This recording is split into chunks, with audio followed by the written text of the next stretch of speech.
At the walls of the fortress Aspiration, which also served as the last line of defense of the kingdom, a fierce battle was unfolding. The orcs were getting closer and closer to the fortifications, and it was obvious to the deputy commander that the fall of the southern gate was only a matter of time. Despite the sheer numbers of these vile swine, the real trouble would begin the moment their lord entered the battle. As a master of aura, this orc is quite different from his fellows. Soon, the enemies were already making their way through the dead bodies of the knights, taking over the fortress walls. Suddenly, the corpses of the soldiers were embraced by a strange glow, and in the next second they began to rise back up, encircling and then thrusting their swords into the orcs. The surviving knights shouted for the Necromancer to appear, and he was already standing in front of the main enemy. As expected from the Master of Aura, defeating the Orc Lord with corpses alone would not work, and so the Necromancer called for help from a squad of huge creatures, not inferior in size to the Lord himself. As he dealt with the hordes of corpses, the Orc was so convinced of his own unstoppability that he ignored a few skeletons who were able to fight back. The undead kept coming and kept coming, tearing the remaining Orcs apart, and soon their lord was stopped by black magic as well, much to the amazement of the soldiers watching the battle. The Necromancer was overjoyed, as he had finally found a body fit to be a companion. Preparing his weapons for battle, he rushed forward, and the very ground rose up, shaking from the powerful collision. The young man was determined that he must become even stronger. He would do it for his own survival, for those he cared about, and also to continue to carry the name of Andreas Cromwell in this world. Finally covering his body with a durable and rather stylish skeletal armor, the Necromancer rushed forward again. The Rodlen Academy is a place for those who have been recognized as promising for one reason or another. At the same time, those who do their best to hide their identities also come here. Necromancers, for example, study black magic. But if anyone finds out about it, they will be executed on the spot, so Andreas prefers to conduct his experiments in secret. This time, however, they were unsuccessful, which somewhat disappointed the mentor. In fact, although it is quite dangerous, the young man seemed to be getting a lot out of it. However, just quitting wasn't a good idea either, as the academy was the only place where one could familiarize themselves with decent books on black magic. By the way, the mentor often scolded the hapless student, blaming him for all the delays and failures. Today he warned him that he would not tolerate another failure, so he asked Andreas to try hard and bring another body for research. The man reminded him that he had only taken the boy out of the goodness of his heart, because Andreas was an orphan. However, he also reminded him what would happen if the task was not completed, and the prospect of becoming another body for experiments did not please him.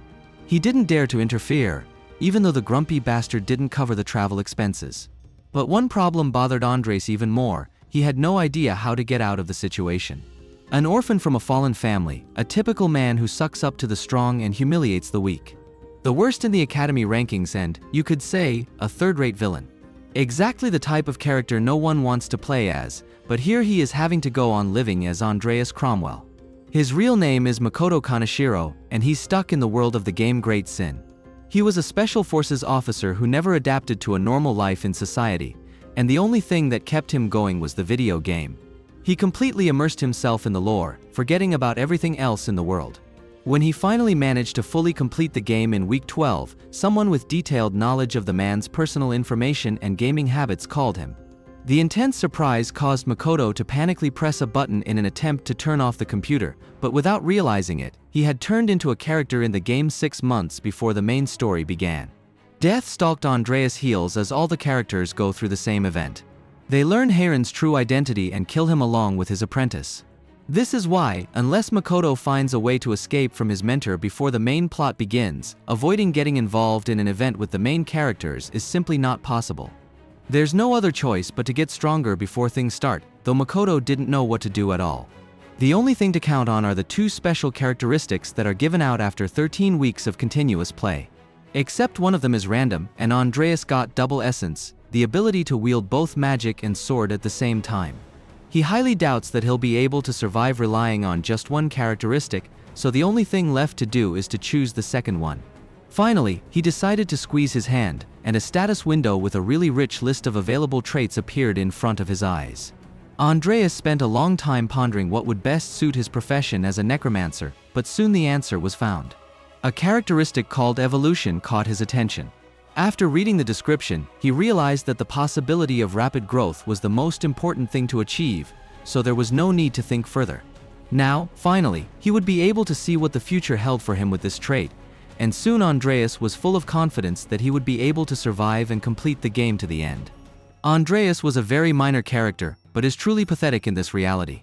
He can barely use elemental magic, so a quick leap upwards is simply necessary. It was for this reason that before going to the graveyard, the young man decided to once again visit the dungeon for research, as there was not a moment to lose. By the way, getting stronger is not only necessary for the main event. This world is filled with a huge number of characters, besides Sharon, capable of killing Andreas. The books in the library had truly scary names, but even more terrible will be the fate of the one who will find these books. However, there was someone else in the room capable of finishing off the young necromancer right now. Unless he was mistaken yesterday, Heron's current captive is a vampire. These creatures possess powerful magic and are even invulnerable to sunlight. A vampire is clearly not someone Heron could easily get his hands on. By Andreas' own reasoning, the prisoner's strength could equal that of a mid-game boss, but he didn't even expect her to ask for help getting out of here.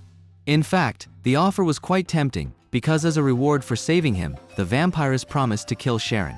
She even swore that she wouldn't kill Andreas himself, though the latter didn't know whether the promises of a higher being given to a human could be fully trusted. The necromancer was in no hurry to take his word for it, and so he took some time to think, hoping that there would be a note in some of the books on how to deal with vampires. In the meantime, Andreas had already arrived at the National Cemetery where black mages collect bodies for their needs. Fortunately, the password was correct, and soon the necromancer was already standing over the corpse of a knight, whom he began dragging with difficulty to the exit. Suddenly his gaze fell on a gravestone, the name on which seemed quite familiar. The next second it hit the young man, Aura Master Nicol Lifehill. This knight had spent decades in isolation, practicing to follow the path of the sword. However, despite his persistent attempts, in the end Nicol simply died of old age, a sort of Easterling. Although Andreas didn't understand why he was stuck here, no one in this world knows what heights the knight managed to reach before his death. The young man was already anticipating how he would revive the Master of Aura, although now even Sharon was unable to create a high-ranking dead man. In any case, Andreas asked for another body, bypassing Karen's permission, and in response to the gravedigger's objections, promised to give him a ring engraved with the Count's coat of arms. The fortune to be gained by selling such a jewel, as well as Andreas' persistence, soon made the man give in, and he dug up another corpse. Now the clear future that the necromancer saw yesterday begins, and so he is ready to surrender himself completely into the hands of his first follower. As soon as he returned, the apprentice was busy with the work of caring for the body and preparing it for the upcoming study. Andreas decided to finish it as soon as possible, so he could start training his own skills, though he didn't know if he could work with the Aura Master's body at his current level. However, there was no money to buy another corpse anyway, so there was nothing to do. Suddenly Andreas' thoughts were interrupted by the prisoner, who reminded him of his vow not to kill the young man if he helped her get out of here. However, he was just waiting for the vampiress to speak to him. Andreas didn't understand how Sharon had managed to capture such a powerful creature, but after reading the book, he found the answer. He admitted that he really didn't want to serve as a bedfellow for Sharon anymore, but before releasing the vampiress, he asked her to swear on his family's name. Judging by her reaction, the allowance didn't fool her. In any case, the captive swore on Lucifer's name and already prepared for release, but suddenly the chance of evolution increased significantly. It seems that it is possible to evolve not only summoned creatures, but also those who are not hostile. Andreas decided to take advantage of the excellent chance to test the characteristic and therefore confirmed the choice of target. Suddenly, the vampire fell to the ground and then began to convulse, after which he lost consciousness. Now Andreas couldn't even tell if he had succeeded, but one thing was clear: it should be even easier to start the evolution process on the summoned creatures. Finally, the necromancer decided to get down to business, and soon Nicol's skeleton burst through the flesh, presenting itself to its new master. The lad simply couldn't believe that such a huge amount of mana was required to summon a skeleton, even though it was superior to the ordinary ones. From the bony warrior's characteristics alone, it was clear that its owner had been a master of aura in the past. Finally, the skeleton gestured to the necromancer, and the necromancer reciprocated. Heron's death was still about a year away, but there was still much to be done before then. Not wanting to waste a moment, the boy summoned the skeleton right in his room.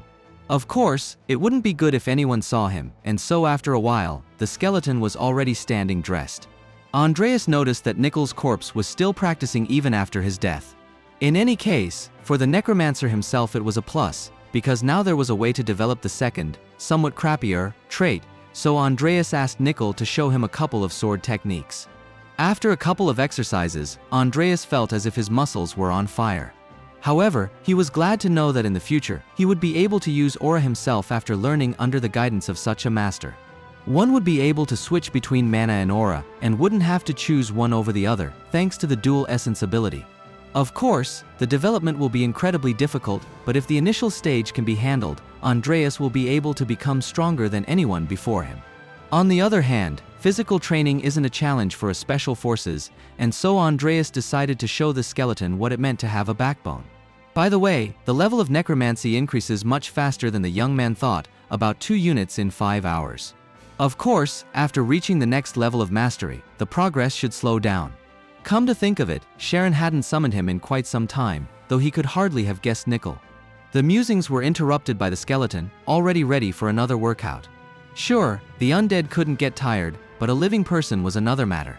If Andreas had regeneration potions, he could train endlessly, but the poor man can't afford them. In principle, you can brew potions yourself, but it is much harder to do it here than in a computer game. Despite the fact that the basic ingredients are known, the young man does not know the specific proportions, so he decided to attend a few classes to fill in the gaps. Seeing a kid in the classroom, who was considered strange by everyone, there was gossip among the students, to which Andreas tried not to react, as there was no need to attract attention. By the way, he noticed that the content of the lecture was a bit different from what was shown in the game, so Andreas decided to ask why not add some more herbs, but it caused only laughter of his classmates. The young man didn't understand what caused such a reaction, because all of the above-mentioned things were necessary to create the physical enhancement potion that was in question. Despite the visit, the necromancer's knowledge was much better than the lecturer's. He even suggested that he should start practicing on his own, but time after time he failed. Suddenly, Lucia Everlast appeared behind him. Of course, she was one of the playable characters, but she had never been close to Andreas, so the latter didn't understand what she was doing here. The necromancer decided that if he ignored the girl's questions, she would just leave, but she didn't give up. In the end, Lucia came to the conclusion that Andreas was really embittered against everyone. It would be foolish to expect proposals from such a person, so she decided to ask if Andreas wanted to do research with her. There was no need to refuse, but the necromancer decided to inquire about the benefits of joint research. In fact, he knew that Lucia had reached such heights in potions not only because of her talent. If she failed to find a cure for her illness, she would die. Even the most renowned doctors of this world cannot heal the girl, and so she has to do research on her own. This ailment is very serious, and is given by the system itself. However, only someone like Andreas, who played so much in The Great Sin, can find a cure. Still, with her sharp mind, Lucia can uncover a secret fascination with necromancy, and that's the last thing the young man needs. It seems she came here just after hearing Andreas' words in the lecture, but he really didn't want to shorten his life so thoughtlessly. In that case, Lucia said that the potion could be brewed by adding peony mushroom to it. She repeated that she knew a lot and could even help her partner to earn money, but he flatly refused to cooperate. He would not trade his life for a tempting offer of a rich girl, as he was sure that he could pick up the right proportions himself. But that would require money, and Andreas didn't know how to get it. Of course, one option was to ask his sister for the coins, but no matter how much of a piece of shit the necromancer was considered to be, he wasn't going to stoop to that. Strolling through the square with a book in his hands, he caught sight of another character he'd forgotten about.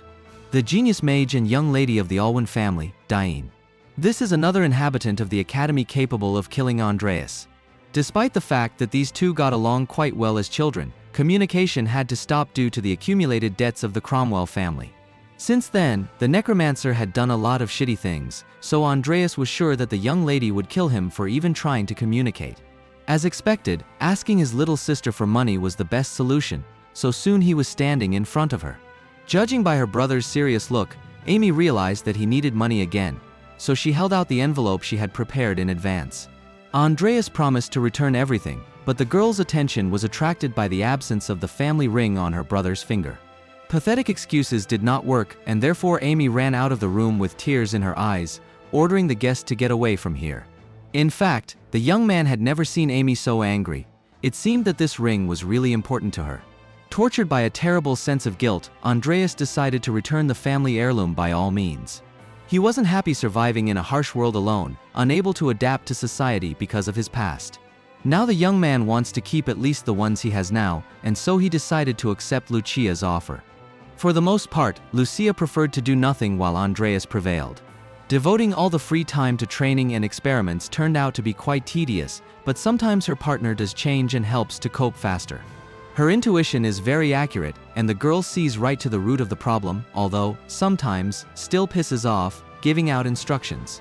Of course, Andreas did it for the money, but working together is really much better than working alone. Soon the physical enhancement potion was successfully created, and the Necromancer himself was able to gain a new talent. He could now evolve the traits themselves, though he didn't fully understand if that meant that anything could now evolve if the conditions were met. In any case, the joyous shouts of his partner, who was simply amazed at how perfect the potion turned out, made him put the questions to rest. Lucia took it upon herself to make an application to the potions committee, despite the fact that she would be busy with her upcoming exams. Meanwhile, the vampiress felt as if her whole body ached and burned. But still, she felt something more in that pain. Andreas was confident that his partner would pass the exam with ease. The next part would take place already in the magic tower, but he himself wasted no time, so his necromancy and sword skills had increased significantly. The young man had no doubt that everything would be fine if he passed the exam. Besides, the vampire's evolution was almost complete, so perhaps it was necessary to think of an excuse to check her condition. Meanwhile, the girls were discussing the essence of the upcoming test. Apparently they would be randomly split into groups this time, so with any luck it would be easy.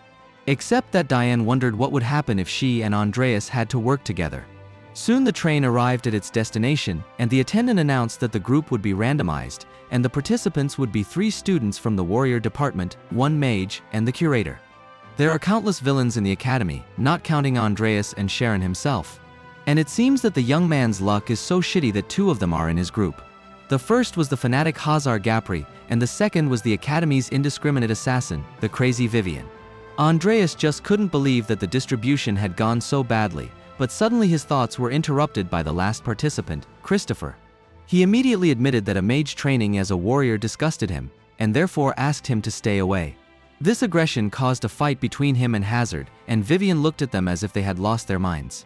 In short, the lineup is still the same, but the problems don't end there. The group's curator is some bull. In any case, now that they were all together, the examiner let them take the assignment and wished them to come back alive, though Andreas doubted whether they would be able to do it with such partners. On the way to the exam site, the supervisor of the 9th group, 𝑊𝑖𝑡ℎ, decided to familiarize the ments with the purpose of the assignment. Andreas noticed that she was much more aggressive here than in the game. In addition, Ivy will soon become an aura master, but no information about her character is known. Her skills are more than decent, but it's her character that can complicate things. Listening to her taunts about how such a worthless mage was even trying to advance in swordsmanship, Andreas only dreamed of one thing, that they would get there as soon as possible. Finally, the entire group arrived at the Baron's mansion, and it wasn't long before he decided to briefly explain the situation. The tragically missing landowner, Trim, was his nephew.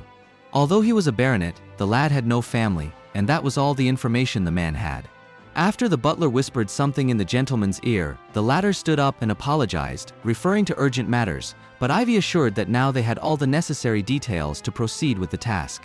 Once outside, Andreas admitted that he found many things suspicious. First, the Baron being very calm, even though his nephew had disappeared without a trace. Secondly, the missing explorers, whose communication was suddenly cut off. It was strange that they had sent only 1 group, even though a whole month had passed. But the most suspicious was the butler's behavior. Hearing the refusal of the proposal to stay, he would have a look as if the plan had failed. In fact, all the inhabitants of the manor looked anxious. All their movements down to the slightest gesture indicated that some important information was being withheld. In that case, Ivy suggested going to the village right now, but the thought that this case was not so simple did not leave Andres. As he got closer and closer to his destination, he could feel his mana starting to shake more and more. No one understood what was happening, as suddenly the carriage jerked, after which it rushed forward at full speed. The crazy look not only of the coachman, but also of the horses, which Christopher saw when he looked out of the window, made it clear that something was wrong. Deciding to check the situation personally, Ivy broke open the transport's casement and then ordered her charges to prepare for a confrontation as they rushed straight for the city gates. Once outside, the members of the group found a pandemonium of locals spinning around in a frenzied dance. Now Andreas began to understand such a violent reaction of his mana. All things considered, there was only one conclusion: black magic. Upon grabbing a local child, the group discovered that his feet were bloody, which meant he'd been dancing all day. As expected, there was a curse involved. Christopher reminded them that the landowner had been gone for a month. If those unfortunates had been dancing all that time, they would have died of fatigue long ago. Andreas confirmed that it was likely that someone cared about keeping these people alive. By the way, in the game, Andreas didn't die here. If they had accepted the butler's offer to take a break in the castle, the Baron would have hidden what was happening. But the group advanced to the village immediately, and the situation changed. Clearly, they had gotten into something dangerous. The mana that the young man sensed here was roughly at Heron's level, but to use it on such a scale seemed strange. In any case, the first step was to gather information, and so Andreas suggested that his comrades take a look around the landowner's house. Bursting inside, they found only bodies. The lack of insignia only indicated that they were not Imperial investigators, and the condition of the bodies suggested that they had been killed a long time ago.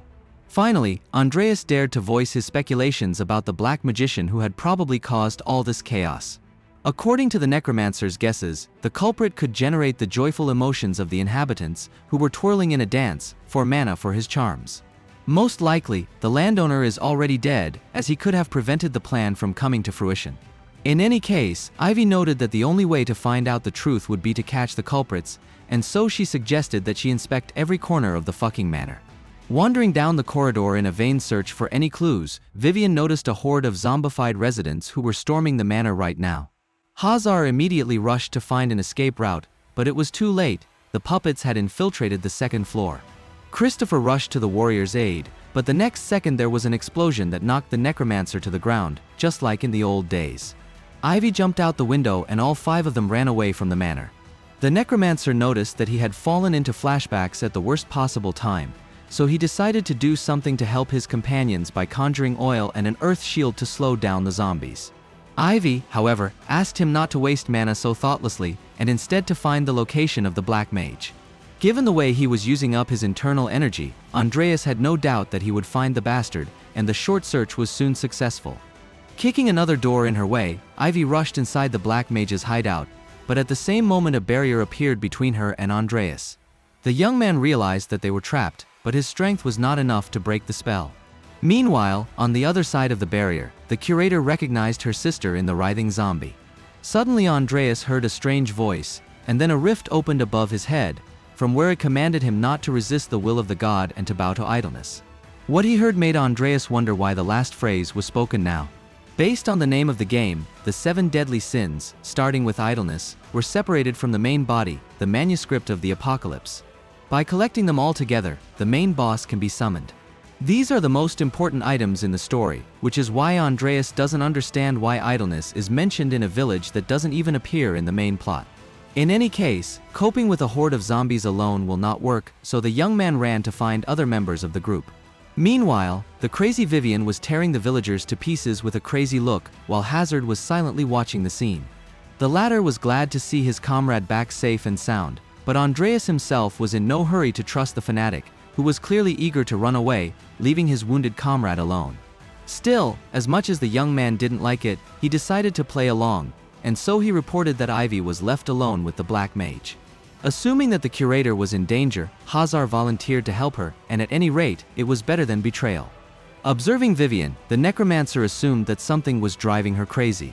It looked as if she would not hesitate to chop him to pieces, so Andreas decided to stay calm. Suddenly, a mage approached him from the roof of a neighboring house, impressed by the young man's calmness. In recognition of his bravery, the Black Mage decided to reward him with a challenge, and the next second Andreas found himself in some strange space. His fingers, hands, and then his whole body began to scatter into small particles, which were immediately carried away by the wind. When he opened his eyes again, he found the familiar tactical gloves and the weight of the unloading on his shoulders.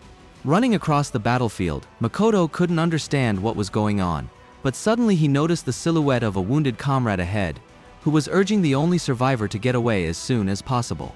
Makoto immediately rushed towards him, but gradually the face of his dying friend began to change, and soon Andreas recognized him as his father.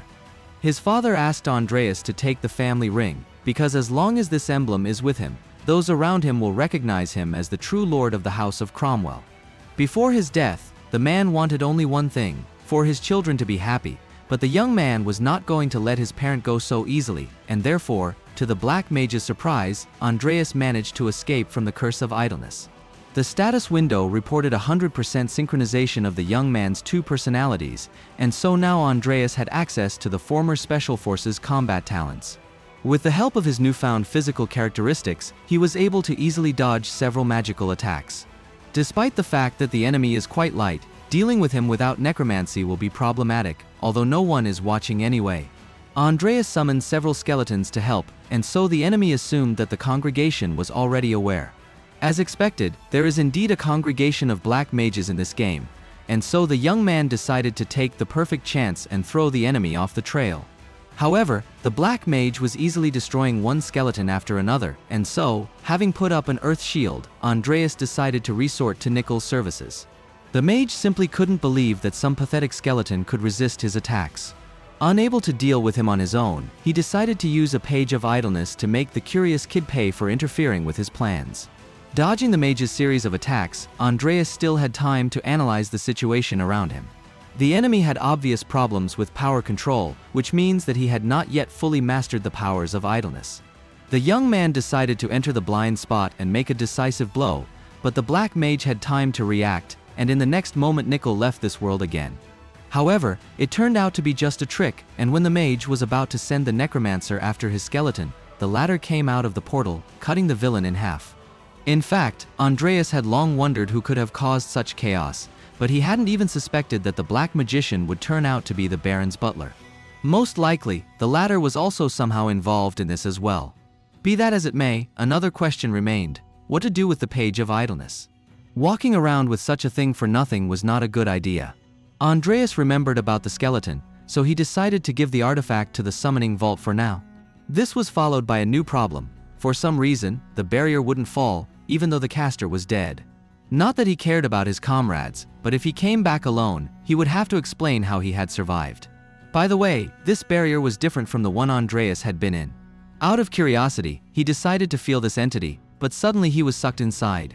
The Necromancer woke up, sitting on a chair, with little Vivian on the floor in front of him. Of course, Andreas was more like a ghost now, but to avoid scaring the little girl, he introduced himself as a fairy. In fact, he didn't know what he was doing at all, though it was nice that he was thrown here. The first thing Andreas saw in this world was a woman of obviously noble bloods punching Vivian in the face. Considering no one else saw him, investigating was easy. Eventually, the young man learned that that woman was the second wife of Count Belcan. This family is known for its outstanding sword skills, so the Lord was expecting a son to be born in order to make him his successor. However, Vivian's mother could not give her spouse such a desirable child, and therefore the girl's life turned into hell. Vivian had no one left to protect her, so loneliness and cruelty planted the seeds of madness in her head. Every day she got worse and worse, until one day the girl cut out all the teachers and their assistants at a meeting for the 5th year. Now, sitting in a chair in front of the little girl, Andreas realized that he couldn't erase Vivian's memories, but he promised to help. The young man assured the girl that she had a special talent that had not yet been revealed, an extraordinary mastery of the sword. The little girl simply could not believe what she heard, as she was always just scolded, but Andreas promised that he would always be there for her. The only thing he asked was not to tell anyone about the mysterious good fairy. Thus he spent an entire month teaching Vivian the techniques of blade handling. With his own skills, Andreas did his best to give the girl everything he knew himself. The time spent with Vivian showed that she was a true genius. Such movements could definitely not belong to a little girl who had only begun her training a month ago. But despite the praise from her invisible mentor, she still lowered her head in embarrassment, which puzzled Andreas. In response to a question about the reasons for her sadness, Vivian admitted that she thought she was a bad child, since in all this time, the fairy had never once shown herself. The girl thought that she was not trying hard enough, but suddenly she received praise from someone from whom she had never expected to hear warm words in her life, from the Count himself.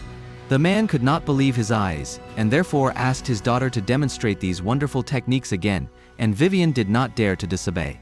After waiting for her parent to leave, the girl confessed that she had never dreamed that her father would ever praise her. What had just happened had just helped her wake up, and so now the best solution seemed to be to follow a new path, not to get stuck in the past. Clasping her little fingers together one last time, Andreas asked her not to forget the promise he had made to always be there for her. He was sure that Vivian would be able to deal with the past and wake up again, especially if it was the same Vivian as in the dream. As expected, the Baron was involved in what happened. Ivy found out after she broke the barrier on her own and joined the others. Before visiting the manor, the curator asked to carefully cut off the butler's head. Speaking of the rest of the team, Christopher is dead and Hazar is missing, which is generally unsurprising. Placing the knight's commander on the ground, Ivy announced that anyone who defended the Baron was now a traitor to the realm and would be executed on the spot. As proof, she displayed the butler's head, declaring that he was responsible for Trim's murder. When the guests first appeared on the doorstep, the Baron immediately realized that they had succeeded in getting to the truth. Patting the huge and disfigured body of someone who was clearly not human, the man explained that it was his son. Edel was supposed to have died of the disease a couple months ago. While the grief-stricken father searched everywhere for a cure, he was visited by a man in robes who promised to save the boy. The Baron confessed that he had asked that his son be kept alive, even if it meant spending the rest of his days in such an ugly form. Ivy shooed the Baron away, reminding him of all the lives ruined in that ill-fated village, then ordered Andreas not to stand there like a jerk, but to get a team of investigators here immediately. Before he could do so, the young man thrust the tip of his spear directly into the eyes of the monster behind him, cutting off its agony. Ivy noticed that he did it without orders, but Andreas explained that it was better to get rid of the creatures of black magic before they started moving. Besides, the Baron had all the important information. Upon returning to the academy, Andreas and Vivian were deposed. Of course, the consequences for engaging in black magic would be severe. Still, the Baron should thank the Necromancer, because if he hadn't cut his son's life short, the latter would have suffered in the hands of a bunch of wizards experimenting on him. Vivian assumed that the fairy had decided to kill so that the boy would not suffer, although Andreas pretended not to understand what he was talking about. This surprised the girl very much, because it seemed that she would not confuse the voice of her mysterious mentor from the dream with anyone. In any case, their conversation was interrupted by Lucia. Taking out a tablet, which came from somewhere in the Middle Ages, she showed the young man a note about the student's victory over the black magician. Immediately, Andreas took the chance to introduce the two girls. By the way, since he would now be rewarded, Lucia offered to celebrate the success of their joint potion, though the young man noticed that it wasn't even appreciated yet. Before leaving, Andreas warned that he would not forgive his friend if they were late to the magic tower, and the next day he ran with her behind him, although he knew how it would end. Still, they managed to make it in time, so soon both were sewing up the many staircases behind the guide. On the way, Lucia continued to insist on going to the restaurant, which attracted the attention of someone very powerful. Suddenly appearing behind the backs of the guests, the owner of the magic tower was amazed at such insolence, for the guests were not nervous at all. Well, if you enjoyed this story and want to see part 2, post the secret word in the comments. Undead. That way I'll know you've seen this video to the end. By the way, do not forget to be active in the form of likes and subscriptions to my channel, because for me it is very important. That's all for now, see you later and bye bye.